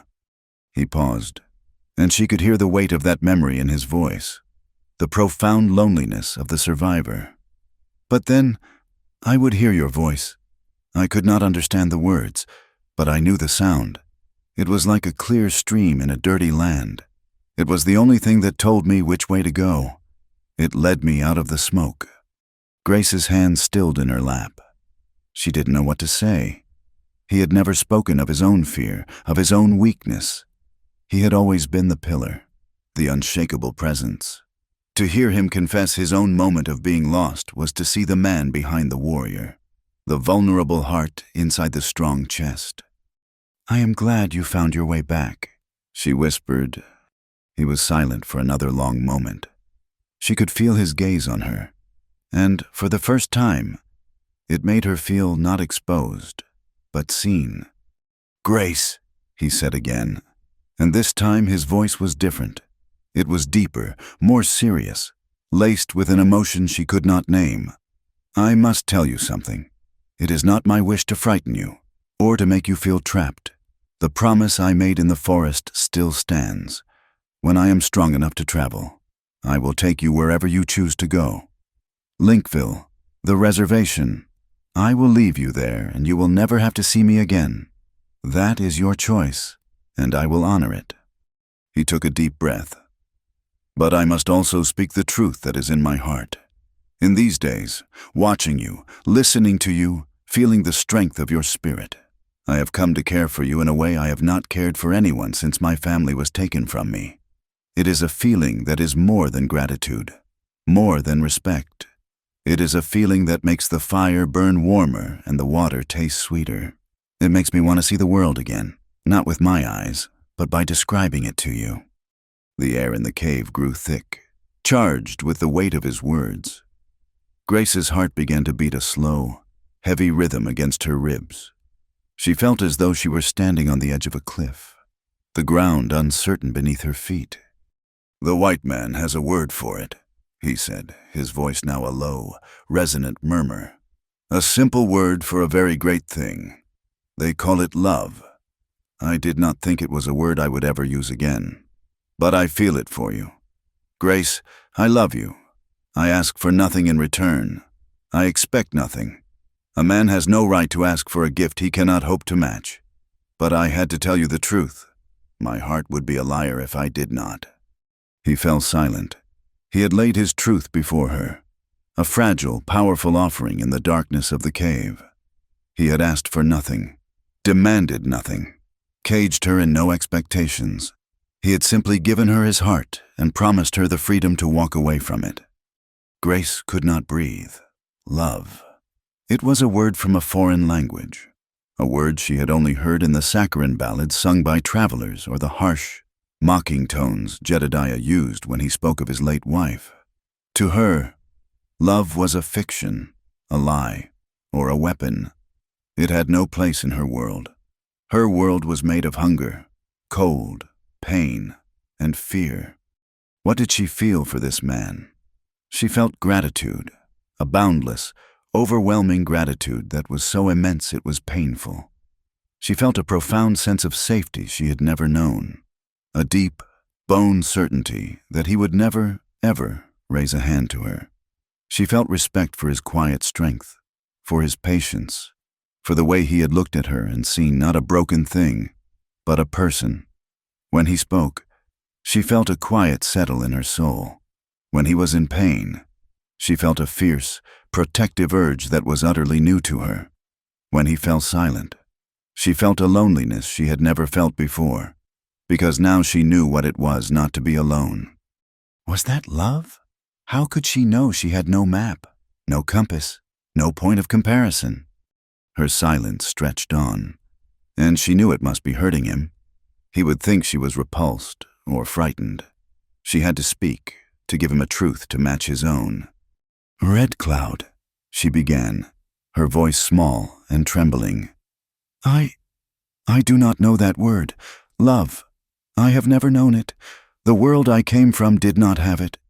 My world was small and cold, and the only touch I knew was one that left bruises." She took a shaky breath, forcing the words out, forcing herself to be as honest as he had been. "I don't know what love is supposed to feel like, but I can tell you what I do know. I know that before you. My life was a long night with no moon. Now, when I hear your voice, it feels like the sun is rising, even though I cannot see it. I know that before you. My hands were useless things that only ever got me into trouble. Now, they are things that can make fire and heal. You taught them that. I know that when the soldiers were coming, the only thing I was afraid of was them taking you." Tears began to well in her eyes, hot and slow. "I have never felt safe in my entire life, not for one single day. But here, in this dark cave, with you hurt and the world hunting you. I am not afraid. I have never felt so strong. I have never felt so much like a person. You make me feel like a person. Red Cloud, not a burden, not a blind girl, just Grace. She stopped, her throat tight with emotion. She had said more than she had ever said to anyone. She had opened the door to her own heart, just a crack, and shown him the simple, unadorned truth of what was inside. I don't know if that is love, she finished, her voice a raw whisper. I don't have the words for it, but if what I feel for you is not love, then I do not ever want to know what is. If that is love, then I love you too. The silence that followed was different. It was not empty. It was full to bursting, a profound, shimmering quiet that held both their confessions. She heard a soft rustling as he shifted his weight, and then she felt a warmth near her hand. He had reached out, his hand resting on the stone floor between them, palm up, an invitation. Slowly, deliberately. She reached out her own hand, her fingers brushed against his, and she laced them together. His hand was warm and calloused, his grip gentle but firm. It was not a touch of ownership or of pity. It was a touch of connection, of acceptance, of a promise made and returned in the quiet dark, in that simple, silent gesture. Two solitary, broken people chose not to be alone anymore. They chose each other. The confession in the cave had changed the very air they breathed. It was no longer just a shared space of survival, but a place where two fragile truths had been spoken and woven into one. The silence that followed was not empty, but rich with unspoken understanding. They left the cave 2 weeks after Red Cloud had woken, his steps still measured, his side still tender, but with a new light in his bearing. The journey was slow, a deliberate pilgrimage dictated by the pace of his healing body. But the dynamic between them had shifted. Grace was no longer just a student, a follower. Her senses, honed by days of intense focus, had become a tool for them both. She would stop, her head cocked, and say, "The ground feels softer here. There must be water close." Or, "The wind has changed. The scent of rain is coming from the north." She was learning to read the world, and in doing so, she became his second set of eyes, a partner in their passage through the wilderness. He, in turn, moved with a new purpose. It was no longer the solitary flight of a hunted warrior, but the determined journey of a man leading the one person he cherished toward the last remnant of his own heart. He had not told her their destination at first. He had simply said, "There is someone we must see, someone I must see." But as they walked, he began to speak of his coke, his grandmother, star that remembers. Her name was in the Modoc tongue. She did not go to the reservation, he explained one afternoon as they rested in the shade of a juniper tree. She said the earth there was sad, and her medicine would not grow in sad earth. She went back to the old places, to the caves where our people have always gone for shelter and for visions. She is the last of the old healers. Everything I taught you about the plants, I learned from her hands. Grace listened, her fingers tracing the intricate pattern of a juniper berry. A knot of anxiety tightened in her stomach. She was going to meet the source of his strength, the keeper of his history, a wise woman, a medicine woman. What would this elder see when she looked at Grace, a white girl, blind, a liability? The old name Jedediah had branded her with burden whispered at the edges of her mind. "She will not be afraid of you," Red Cloud said, as if he could hear her thoughts. "My grandmother does not see with her eyes alone. She has not for many years. She sees the spirit. She reads the heart by the warmth it gives off. She will see the healer in you." His faith was a shield, but her fear remained. After 3 days of walking, the landscape began to change again. The air grew thinner, cooler. The ground beneath her feet became a chaotic jumble of broken, volcanic rock. The scent of pine was replaced by the dry, dusty smell of stone and the faint, sulphurous breath of the earth. "The lava beds," Red Cloud said, his voice low and reverent. "A hard land, but a good place to hide, a good place to remember. She is here, I can feel it." He led her through a maze of stone corridors, his hand now resting lightly on her shoulder, a steady guide in the treacherous terrain. The silence here was different. It was a deep, ancient silence that seemed to soak up all sound. Finally, he stopped. "We are here." The entrance to the cave was not a gaping maw, but a narrow slit at the base of a towering rock face. The air that flowed from it was cool and carried a complex, layered scent. There was the familiar smell of wood smoke, but beneath it was the fragrance of 100 different dried herbs, a sweet, pungent, and deeply comforting aroma that spoke of a lifetime of healing. "Coke," Red Cloud called out softly, his voice echoing slightly. "It is I, it is Red Cloud." A sound came from the darkness within, a dry, rustling sound, like leaves skittering across stone. Then a voice, thin and fragile as a bird's bone, but imbued with an unshakable authority. The words were in the Modoc tongue. Red Cloud answered in the same language, a short, gentle reply. He turned to Grace. "She bids us enter. Do not be afraid. Walk straight ahead. The floor is even." Grace took a tentative step into the cave. The air was cool on her skin. A small, smoldering fire at the center of the cavern provided a faint warmth. As her senses adjusted, she could hear the shallow, labored breathing of an old woman. Red Cloud led her to the fire and helped her sit on a soft rabbit fur mat. He spoke again to his grandmother in their language, his voice a gentle murmur, explaining. She assumed who she was and how they had come to be here.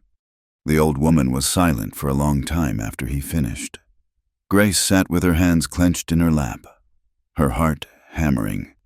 This was a test, she knew it. "Come closer, child of the dawn," the old woman said. Her English was heavily accented, the words chosen with the care of one speaking a language not her own.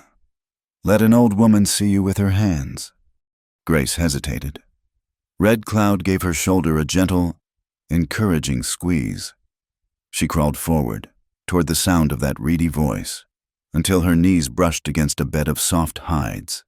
A hand, unimaginably ancient, reached out. It was a map of a hand, the skin as thin and dry as parchment, the bones like delicate twigs, but the touch was surprisingly firm. The hand did not stop at her own. It traveled up her arm, over her shoulder, to her face. The calloused, knowing pads of the old woman's fingers traced the line of her jaw, the curve of her cheekbones, the faint scar on her forehead from a long-ago fall. It was a searching, intimate touch, a reading not of her features, but of her history. The fingers paused over her closed eyelids. "There is a great sadness here," the grandmother whispered, her voice filled with a weary empathy. "A long winter, but the ground is not frozen. I feel the seeds of a new spring waiting beneath." Her hand moved to Grace's, turning it over, her thumb pressing into the center of Grace's palm. "Healer's hands, warrior's heart. My grandson has chosen well. He has brought the dawn to my twilight." Grace let out a breath she hadn't realized she was holding. She had been seen. She had been weighed. And she had not been found wanting. "My time is a small, guttering flame," the old woman said, her voice growing weaker. "I have waited. I knew my boy would not let me walk the final path alone." She coughed, a dry, rattling sound that shook her small frame. "Red Cloud, the pouch, my legacy." Red Cloud moved to her side. Grace heard the rustling of leather. "This is for you, Grace of the healer's hands," the grandmother said. She pressed a small, heavy object into Grace's palm. It was a stone, worn smooth by the touch of countless hands. It was cool and dark, and seemed to thrum with a faint, latent energy. "This is an obsidian heart," the old woman explained. "It was birthed in the fire of the earth. My mother's mother pulled it from the ashes of a great burning. It does not hold magic. It holds memory. the memory of all the hands that have held it, all the healing they have done. When you are lost, when your own strength is not enough, hold it. Let the grandmothers of your spirit speak to you through it. It is yours now. The line of healers must not be broken. Grace closed her fingers around the stone. It felt like an anchor, a piece of the mountain itself. "Thank you," she whispered, her throat thick with emotion. "There is one thing more," Star that remembers said. She reached beside her, and Grace heard the rustle of heavy wool. "For my granddaughter." She pressed a folded blanket into Grace's arms. It was thick and heavy, woven with a skill that made the patterns feel raised beneath her fingertips. It smelled of sage and wood smoke and a century of life. "When a woman joins a family," the old woman said, her voice fading, "she is given a blanket to show that she will always have a place by the fire. It is woven with the story of our family, the blue for the lake, the red for the earth, the black for the long night of our sorrow, and the yellow for the morning sun that always returns. He will describe it to you. It is a poor gift from a dying woman, but it is all I have left to give." "It is the greatest gift I have ever received," Grace said, tears streaming down her face as she clutched the heavy wool. The old woman let out a soft, contented sigh. Her breathing grew more shallow. Red Cloud knelt beside her, taking her other hand, and began to speak to her in low, loving Modoc tones. Grace stayed where she was, the obsidian heart clutched in one hand, the blanket in the other, a silent witness to this sacred, final farewell. She did not know how long they stayed like that. Time ceased to exist. There was only the fading breath of the matriarch, the loving murmur of the grandson, and the silent presence of the girl who had, against all odds, become their future. Finally, Star that remembers spoke one last time, her voice a thread of sound in the profound quiet. She spoke in English, her words a final testament meant for them both. "The world has tried to break you with hatred," she breathed. "Do not let it make you hard.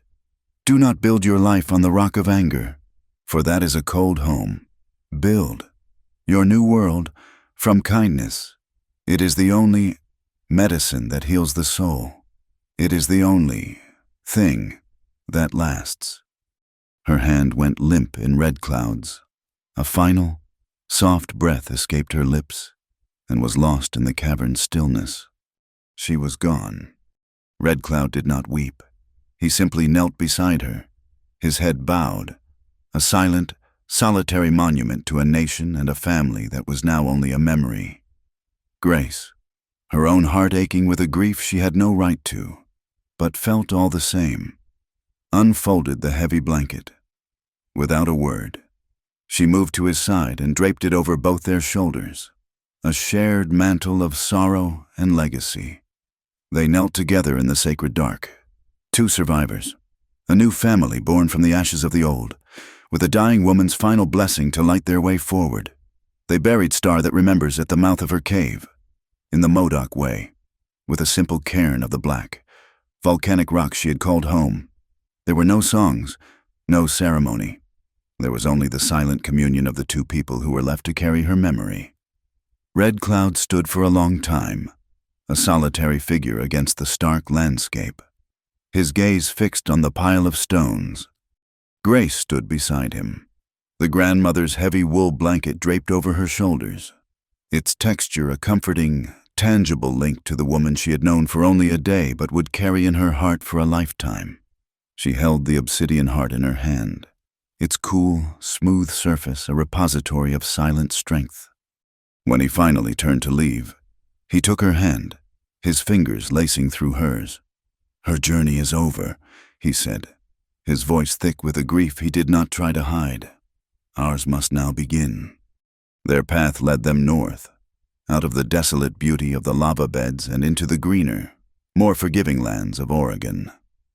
The journey was different now. The desperate flight was over, replaced by a slow, purposeful migration. Red Cloud was no longer a ghost hiding in the shadows. He was a man with a future to protect, a future that walked beside him, her hand in his. They traveled mostly at night, but their caution was born of prudence, not fear. During the days, they would find a secluded spot to make a small, smokeless fire, and he would continue her education of the world. He taught her to distinguish the calls of different birds, to feel the subtle shift in the wind that heralded a change in weather, to identify the tracks of deer and coyote in the soft earth. They spoke of the future in quiet, hesitant tones. The choices he had offered her before Linkville, the reservation, seemed like relics from another lifetime. Neither of them spoke of separating. It was an unthinkable outcome, a possibility that had vanished in the shared intimacy of the cave and the sacred silence of the grandmother's passing. The unspoken truth was that their paths were now one. The only question was where that path would lead. "There is a place," Red Cloud said one evening, as they shared a meal of roasted trout. "A trading post on the Klamath River. It is run by a white woman, but she is different. Her name is Sarah. She trades fairly. She does not look at our people with the hatred of the soldiers or the pity of the missionaries. She looks at us like we are just men. I traded with her once, a long time ago, before the war. It was a risk.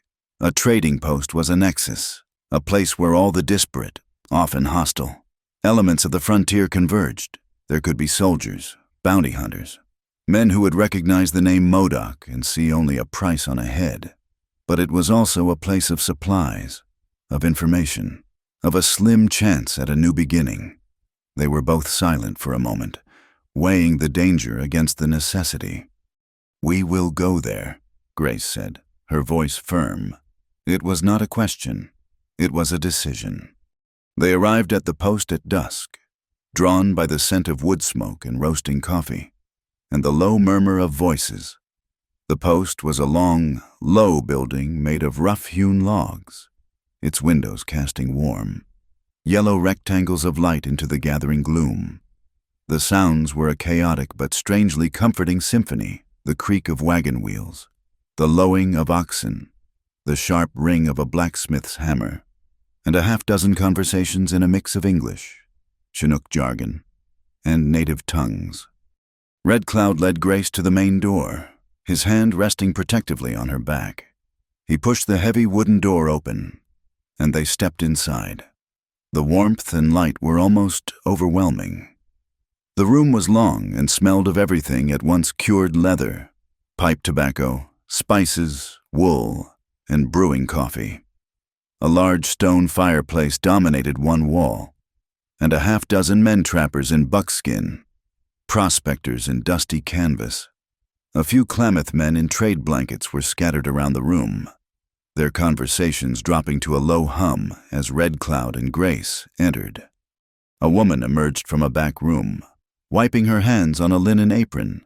She was tall and sturdy, her face framed by auburn hair streaked with gray, pulled back in a severe but practical bun. Her face was weathered by sun and worry, but her eyes, a clear, startling blue, were sharp and missed nothing.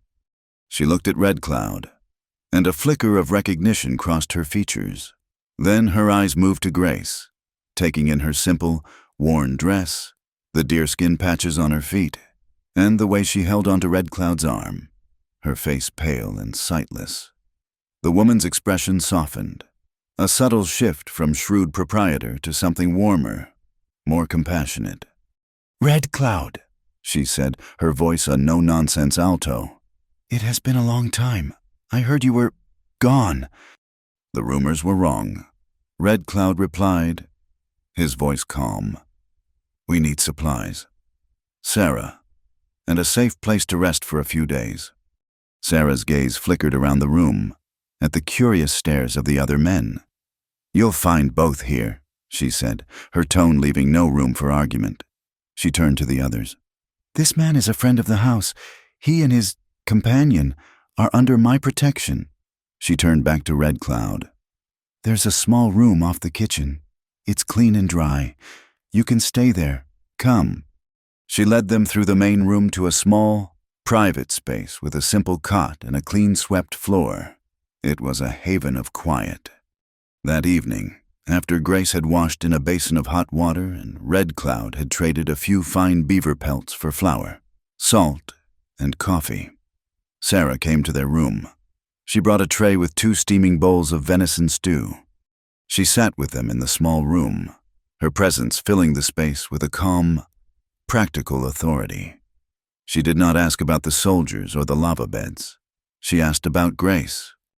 "Where did you find her?" she asked Red Cloud directly, though her gaze was soft on Grace. "Her life before me was not a good one." Red Cloud said simply, "I found her running. I am all she has." "And she is all you have," Sarah stated, her blue eyes seeing straight to the heart of the matter. She looked at Grace. "Child, you are safe here, but the world outside this post is not a safe place for either of you. He is Modoc. The soldiers will not stop looking, and you, a blind woman traveling with an Indian, they will not understand. They will try to separate you. They will say he has captured you, or they will try to put you in some church home, some asylum." Grace flinched. The word asylum was a cold stone in her stomach. "There is a way," Sarah said, leaning forward. "A legal way, a white man's way to protect yourselves. You must get married." The word hung in the air, as shocking and unexpected as a gunshot. "If you are his wife," Sarah explained, her voice low and earnest. "A legally wedded wife, with papers signed by a preacher. They will have a harder time taking you from him. You become his family. It gives you a standing they have to recognize.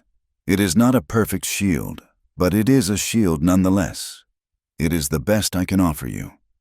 Red Cloud was silent, his face unreadable. Grace's heart was pounding. Marriage. It was something she had never, ever considered for herself. It was for other women. For women who could see, who could run a household, who were not broken things. "Sarah speaks a hard truth," Red Cloud said finally, his voice heavy. He turned his head toward Grace, and she could feel his inner turmoil. "This is not how I would have spoken of this to you, but the shield she offers is a strong one." He paused. "Grace, I made you a promise. I will never be your cage. If this feels like a trap, if this is not what your heart wants, you have only to say the word. We will find another way." He was giving her a choice, as he always did. She thought of his grandmother's words, "Build your new world from kindness." She thought of his confession in the cave, of her own whispered reply. They were already bound to each other, their spirits tied with a knot far stronger than any law could forge. This piece of paper, this white man's ceremony, was not for them. It was for the world. It was a weapon, a declaration that they were a family, and they would not be torn apart. "I am not afraid," Grace said, her voice quiet but steady. "I choose this. I choose you." The next few days were a flurry of gentle activity. The small community at the post, a collection of solitary souls and outcasts, seemed to adopt them.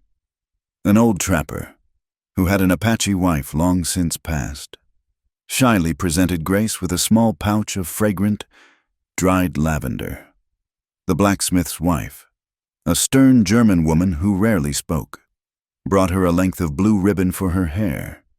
There was no fanfare, just a series of quiet, simple gestures of acceptance. Sarah gave Grace a bolt of soft, undyed cotton.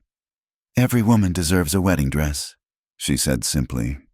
Grace spent the next 2 days in their small room, her hands moving with a purpose she had never known. She made her own dress. She had no pattern, no mirror. She worked by touch alone. She measured the cloth against her own body, tearing it with a sure hand.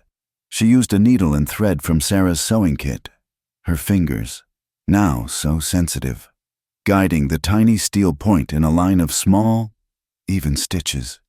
She made a simple slip of a dress, unadorned, but for her, it was the most beautiful garment in the world. She had created it. It was a testament to the new person she was becoming. The wedding was held on the 3rd day, not in a building, but on the banks of the Klamath River. under the spreading branches of an ancient cottonwood tree. A traveling minister, a weary-looking man with kind eyes whom Sarah had convinced to stay an extra day, presided. The entire small community of the post stood as witnesses. Grace wore her new dress, the soft cotton a gentle caress against her skin, the blue ribbon in her hair. Red Cloud stood beside her, wearing a clean buckskin shirt. Sarah stood with them, a steadfast presence. As the ceremony began, Grace felt Red Cloud take the heavy, patterned wool blanket from his own shoulders and drape it around them both, enveloping them in the legacy of his grandmother. The minister's words were the standard ones from his book, but they were not what mattered. What mattered were the vows they had created themselves. When it was his turn, Red Cloud took her hands in his. "I cannot give you sight, Grace," he said, his voice low and clear for all to hear. "But I promise to be your eyes. I will describe to you the rising of the sun and the color of the evening sky. I will tell you the shape of the mountains and the path of the eagle. I will share my world with you, so you may see it in your heart." When it was her turn, Grace squeezed his hands, her voice trembling but clear. "I cannot give you back the family you lost," she said, "but I promise to be your family now. I will be the keeper of your fire and the quiet in your heart. I will be the warmth you return to, always. I will not let you be alone again." They did not exchange rings. Instead, he pressed a small, smooth object into her hand. Her fingers recognized it immediately. A small bird, carved from the soft wood of an aspen tree, its wings outstretched in flight. She, in turn, slipped a small, newly sewn deerskin pouch into his hand. It was filled with yarrow and mint, the first two plants he had ever taught her. "Then, by the authority vested in me by God and the territory of Oregon," the minister concluded, "I pronounce you man and wife." There was no great cheer, but a soft murmur of approval from the small crowd. Sarah hugged Grace tightly. The blacksmith shook Red Cloud's hand. Someone began to play a soft, sweet melody on a fiddle. It was a wedding of survivors, a quiet, defiant celebration of hope on the edge of a harsh and unforgiving world. But standing there, wrapped in the grandmother's blanket, the carved bird in her hand and her husband's arm securely around her, Grace felt a sense of peace so profound, so absolute. It felt like a sacrament. They stayed at the trading post for a month, a period of quiet grace that felt like a lifetime. Red Cloud worked for Sarah, his strength returning as he repaired fences, chopped wood, and hunted for the post's larder. Grace, in turn, worked alongside Sarah in the main store, her keen senses and quick memory making her surprisingly adept at her tasks. She learned to identify goods by their weight, texture, and smell the heavy, coarse sack of beans, the fine, dusty silkiness of flour, the sharp, clean scent of lye soap. The small community, once wary, grew to accept them. They were no longer the hunted Modoc and the blind girl. They were Red Cloud and Grace, a quiet, inseparable pair who moved with a gentle gravity that commanded a simple, unspoken respect. But the trading post was a river, with people constantly flowing in and out, and each new arrival brought the risk of a hostile gaze, a recognized face. It was not a permanent home. One evening, Sarah came to them with a proposition. "There's a cabin," she said, sitting with them at their small table in the kitchen, "about 5 miles up Lost Creek. An old trapper built it and passed on a few years back. No one's laid claim to it. It's small, and the roof will need patching, but it's sound. It's secluded. The creek provides water, and the woods are full of game. A body could make a life there, away from prying eyes." A life, their own life. The idea was a seed that had been planted in the cave and was now, finally, ready to sprout. They left the next morning, their belongings packed on a mule Sarah had insisted they take. Their goodbyes were not tearful, but freighted with a deep, quiet gratitude. As they walked away, Grace could hear the blacksmith's hammer ringing, a steady, rhythmic sound that felt like a blessing. The journey to the cabin was a slow, deliberate walk into their future. Red Cloud described the path to her, the way the valley narrowed, the sound of the creek growing louder as it tumbled over smooth stones. When they arrived, he led her to the front of the small structure and placed her hand on the rough-hewn logs of the door frame. "We are home, Grace," he said, his voice thick with an emotion she had never heard before. The cabin was small, just one room, and it smelled of disuse, of cold dust and the faint, lingering scent of pine. It was an empty shell, a blank space.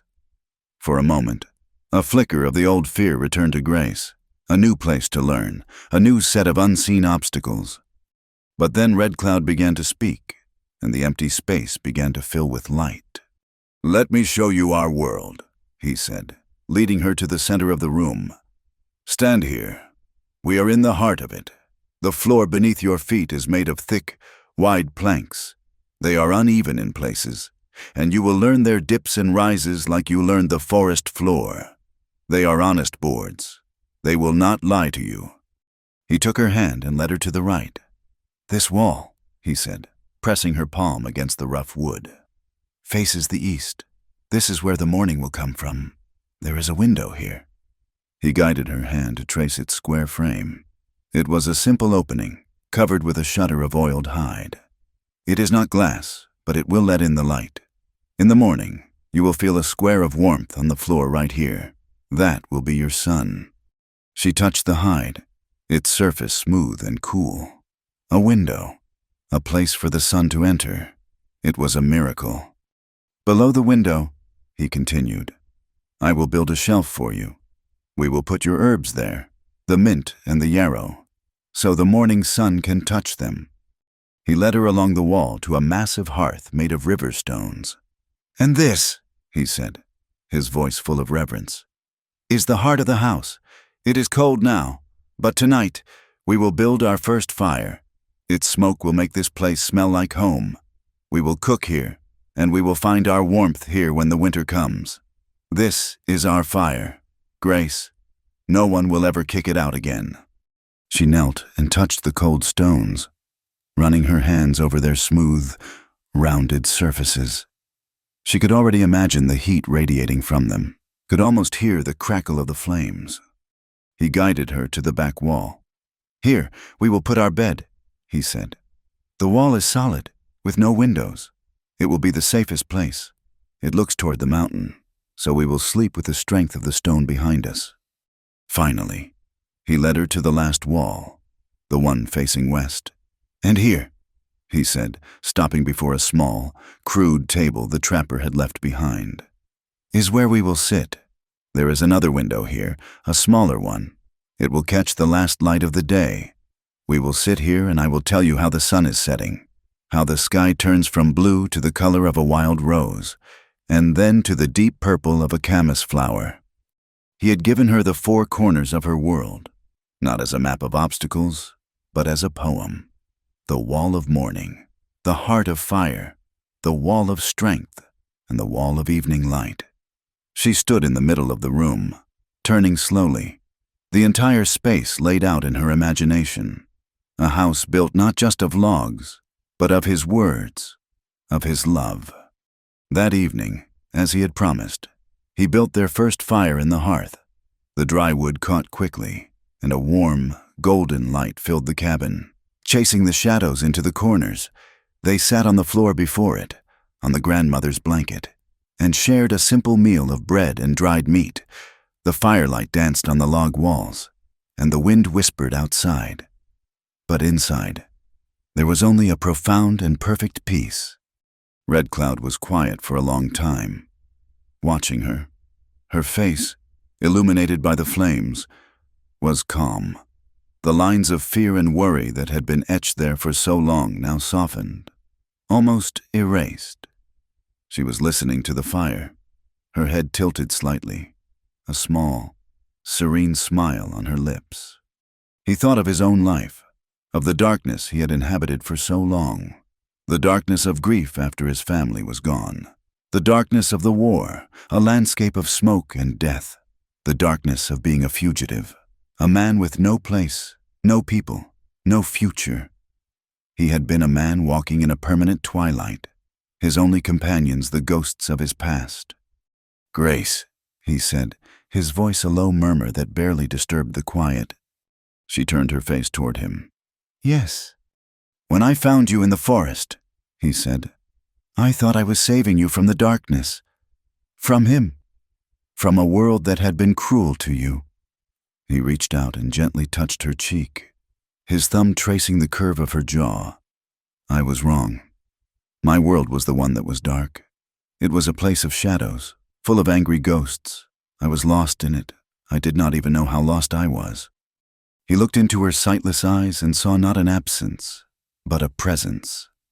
He saw the strength that had allowed her to survive, the courage that had enabled her to trust him, the fierce, healing light of the spirit that had saved his life in a cold cave.